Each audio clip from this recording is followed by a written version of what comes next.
Staff Admiral Michael Boyce and the Defense Secretary Jeff Hoon, who met with reporters in London. I do want to give the maximum opportunity for Admiral Sir Michael Boyce, the Chief of the Defence Staff, to give you details of the military operations. We will then take questions. I do, however, want to begin by expressing my condolences following the helicopter accident which occurred in the early hours of this morning. As I told the House of Commons earlier, a United States CH-46 helicopter carrying British and United States personnel crashed in Kuwait, close to the border with Iraq. I can now confirm that there are 8 British dead. Clearly, our urgent priority is the notification of next of kin. The circumstances of the accident are still being investigated, although it was not the result of enemy action. Our thoughts are with the families and friends of those who were killed. As the Prime Minister made clear in his address to the nation last night, and as media reports of overnight activity in theatre have confirmed, British forces from all 3 services are now engaged in substantial military operations, both inside and outside Iraq. These operations are set within the context of the military campaign objectives, which the government published yesterday. I would like briefly to take you through those objectives and to explain the logic that lies behind them. To quote the objectives themselves, the prime objective remains to rid Iraq of its weapons of mass destruction and their associated programs and means of delivery, including prohibited ballistic missiles as set out in relevant United Nations Security Council resolutions. The objectives then deal with the legal base for military action, which the Attorney General has already set out to Parliament, the military tasks which flow from our overall objectives, and our immediate priorities following the start of conflict. As we were considering the military tasks, our guiding principle has always been the minimum use of force. The tasks we have identified include action to deny Saddam Hussein use of his weapons of mass destruction and action to overcome the resistance of the Iraqi security systems. But the tasks also explicitly include removal of the Iraqi regime.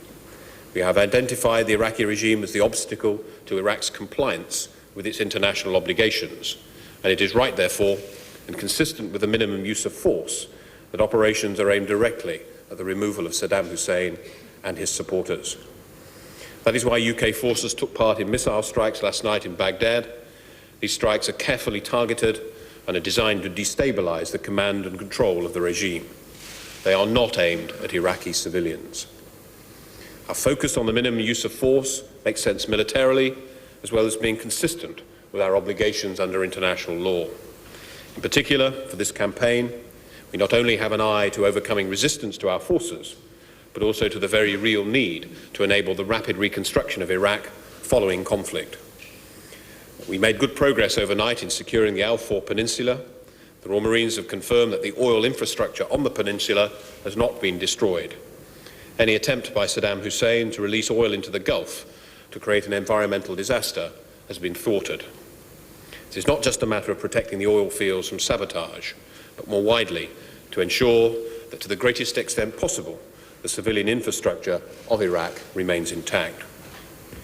Our campaign objectives are not simply about dismantling weapons of mass destruction or about removing the Iraqi leadership. They look forward to a future Iraq as a nation at peace with itself and at peace with the international community. The government is committed to the rebuilding of Iraq. Admiral Boyce, Chief of the Defence Staff, will now brief you on some of the detail. In order to secure the vital oil infrastructure which is there.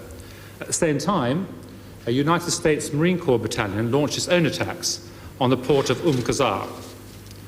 And that port will be available to us as soon as our British minesweepers are able to clear the waterway up there to allow shipping to move in safely, coast of Al-Faw. Our Marines took their objectives despite sporadic fighting, and which also included some stern resistance. There were some enemy casualties, including some enemy dead.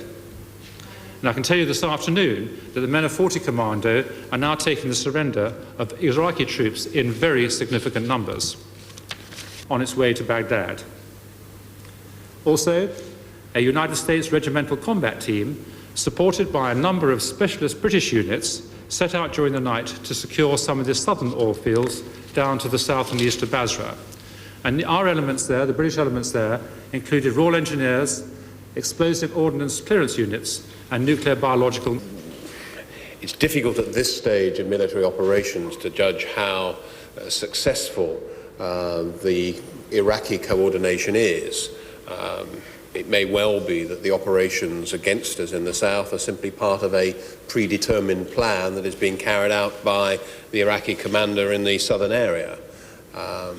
We are still making judgments about the extent to which there remains a coordinated operation emanating from Baghdad. Mike, do you want that? Continuing to assess the results of the initial strike in Baghdad, not least determined analysis as to whether or not the film that we all saw of Saddam Hussein was or was not Saddam Hussein. But I'm not in a position at this stage to make that judgment. In a sense, it will not affect the determination of coalition forces to continue to prosecute their campaign, because it is necessary that the efforts that Mike has described continue to deliver success. And over those next 24 hours, I think you will see a continuation of the efforts that have been so far made. Mike, you might really to achieve our campaign objectives with the minimum use of force, not least the minimum use of force directed at civilians. And we have consistently made clear, and this has been the case already in the strikes from the air against targets in Baghdad, that they are carefully targeted at the regime. And any Iraqi citizen in Baghdad will see that as important elements of the regime are taken out, whether they are ministry buildings, whether they are the headquarters of his secret and security apparatus. They will be deliberately targeted at those elements, those buildings in Baghdad and elsewhere, that the civilian population will most closely associate with Saddam Hussein. Has been made into demonstrating at the simplest level by dropping of large quantities of leaflets that individual soldiers, individuals who are not associated with the regime should abandon any attempt to resist coalition forces. And certainly there is a steady trickle of such people. But as I've said on previous occasions and always believe, that unless and until people in Iraq actually believe that this regime is going to collapse, only then will they actually lay down their arms and abandon resistance. And that is not surprising, given the level of terror and intimidation that they have suffered from over so many years. And we've had accounts very recently of commanding officers being threatened with execution unless they carry out the orders of the regime. And so until that threat is removed, then clearly we cannot expect large numbers of people to abandon their positions. But I have little doubt that the message is getting through, and is getting through effectively. Which that was discussed. All I can say to you at this stage is that discussions with Turkey continue. Turkey is a NATO ally. We are good friends. We work together, and I expect that we will continue to cooperate together. Well, I think that is following on in a sense from the question I just answered. We continue to be in close dialogue with Turkey about the disposition of their forces and about what is obviously a sensitive and delicate situation in the north, and we will continue to ensure that there is no action there that in any way destabilizes that sensitive situation. I'm going to take, it's disappointed a number of commentators in the newspapers that the plan was not quite what they had written, and I think that demonstrates its success. Secretary Jeff Hoon and Admiral Michael Boyce met with journalists in London. So we'll do this until 1 o'clock, and then the anti-war event live. For the past 24 hours, you will have seen the military plan start to take shape on the ground. What we are looking to do is to achieve a series of effects to which the Iraqi regime simply cannot respond. We can do this whilst at the same time reducing the risk of civilian casualties. Indeed, we believe that this is the right way to minimize such risk. The coalition is now therefore working simultaneously along several lines of operation. First of all, through information operations, we're making clear to the Iraqi armed forces and to Iraq's civilian population the coalition's resolve to achieve our objectives: the removal of Saddam Hussein's regime and its weapons of mass destruction. You'll have seen pictures of the Iraqi armed forces responding to this and recognizing that there is no need for them to fight for Saddam Hussein. Through ground maneuver, we're rapidly securing Iraqi territory. Again, as you will have seen from reporting overnight, the Iraqi 51st Division has stopped fighting. The US Army's 5th Corps has secured 2 bridges over the Euphrates. Admiral Boyce will say more about events on the ground in a moment. But last night was, of course, dominated by the air campaign, and in particular by attacks on targets in Baghdad. I want to say a little more about the underlying purpose of that campaign. It has sought to meet a number of objectives. As far as possible, we have been attempting to minimize the risk of the Iraqi regime using its weapons of mass destruction. First and foremost, this has required attacks on the regime's ability to communicate and exercise command and control over these weapons, as well as attacking potential delivery sites. A particular focus has therefore been on communications facilities, both within Baghdad and throughout Iraq. I want to show how we are aiming to inflict damage on the Iraqi regime itself, whilst leaving civilian infrastructure intact. This first slide shows a map of central Baghdad. Many of the key regime facilities are concentrated in the center, along the west bank of the Tigris River. In the box, which in a moment will be highlighted in greater detail, you will be able to see the concentration of so-called presidential palaces and regime headquarters in one particular area of the city. All along the river bank is in effect an area closed to ordinary Iraqis, populated by senior figures in the regime from which they operate. And our attacks, therefore, have sought to send clear signals to that regime that it can no longer exercise its tyranny over the Iraqi people. By isolating regime leaders from security forces under their control, we're sending a very clear message, a message that they can no longer exercise control through the threat of force. A clear message as well to the ordinary people of Iraq that the days of this appalling regime will soon be over. Finally, in order to facilitate such attacks and enable close air support to our ground forces, it has been necessary to achieve air superiority by reducing the threat from the Iraqi integrated air defense systems. And again, I want to give you some general examples of the kinds of targets that we have been attacking. They include, as you see here, intelligence and security organizations, which are instrumental in the repression of the Iraqi people, command and control structures, for example, bunkers in the so-called presidential palaces, Iraqi military capability, for example, surface-to-surface weapons, and their integrated air defense system, radar and surface-to-air missiles. The targets have been selected for the effects that will be achieved, rather than to produce physical destruction for its own sake. In considering every pre-planned target, we go through a rigorous process of weighing the military advantage against the danger to civilian life and property. I personally oversee this process. Let me illustrate this point with two examples of the types of targets which our forces attacked last night. The main headquarters of the Iraqi intelligence service in Baghdad, a key part of the regime's intelligence and security network, was attacked last night with the United Kingdom Tomahawk missile fired from a British submarine.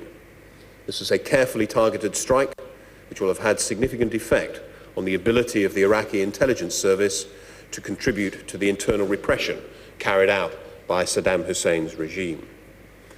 Attacks on this and other Iraqi intelligence service facilities will remove from the Iraqi regime a key source of its power, reducing the potential threat to coalition forces and reducing its ability to terrorize the people of Iraq.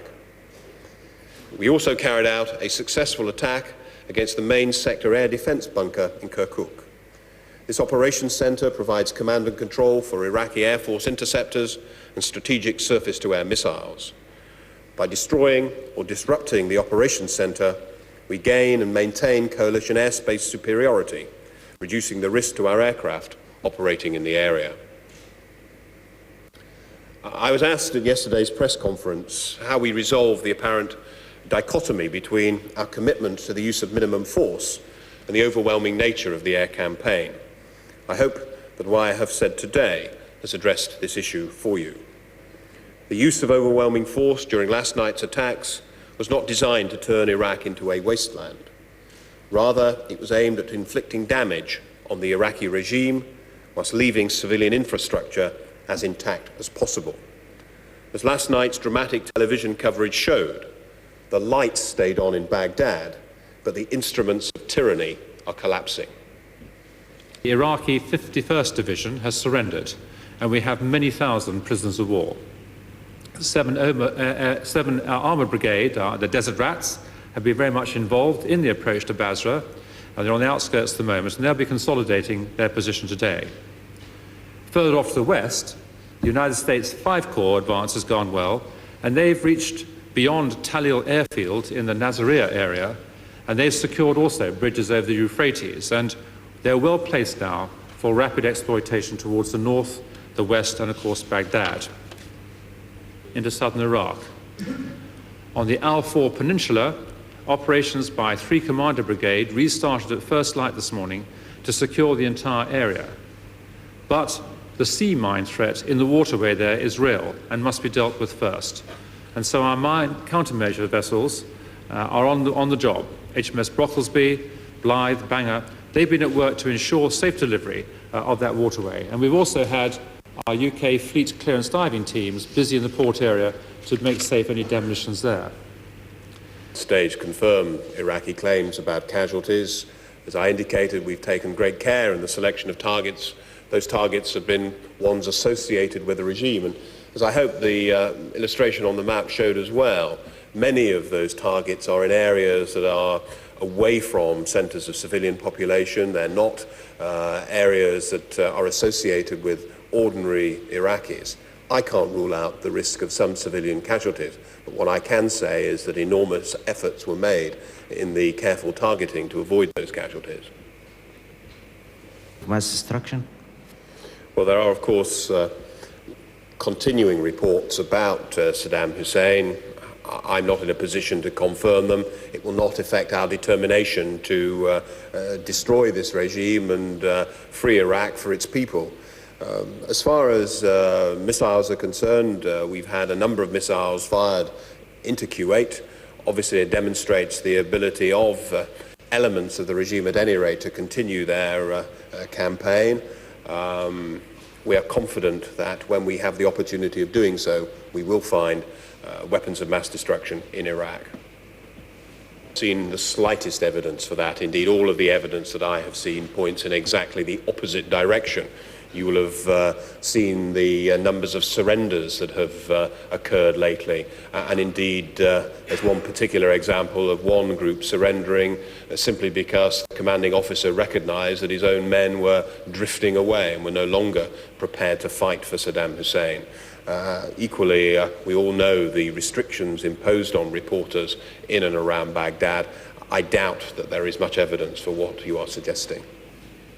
Well, I can't confirm any suggestions that any of our missiles have gone astray into Iran. I've seen those suggestions. Obviously, they are being investigated, and we are continuing our contacts with the government there. As far as prisoner surrenders are concerned, clearly that is helping in the sense that obviously as our forces are able to move northwards, the surrenders allow that to take place more easily. Clearly we have regard to treating prisoners properly. I deployed an extra set of Britain's forces in order to be able to cope with prisoners of war, but obviously as the campaign unfolds, we anticipate those kinds of surrenders continuing. Well, we are aware that a small Turkish force has gone into the north of Iraq. That the size of that force is consistent with a border policing operation, and the Turks have made clear that they are only concerned to prevent instability along that border area, and to the extent that their forces carry out those limited operations, then clearly we are relaxed about it. But obviously it is a sensitive situation and one that we will keep clearly under control. I don't want to go into the details of what contacts there might have been, but it's clear that there are results on the ground of Iraqi forces surrendering. I'm not in the prediction business. Certainly our forces are close to Basra. It appears to be the case that regular Iraqi armed forces have withdrawn from Basra, but there are continuing elements of Saddam's security services in position, maintaining resistance. And actually, that seems to me to be a model for the way in which this regime operates. The regular armed forces are not armed forces that you would expect, we hope, to fight for Saddam Hussein. The ones that we would expect to meet resistance from are those who have a vested interest in this appalling regime. That is, the security services that have so terrified and intimidated the Iraqi people over so many years. It's those people that will continue to resist. Well, as I said earlier, the objective is to remove weapons of mass destruction and the control of Saddam's regime in Iraq. If the news of Saddam's death is confirmed and that affects the resolve of the remaining elements of his regime, well and good. But it will not affect our determination to continue to rid Iraq of those appalling elements, and that is central to our campaign objectives.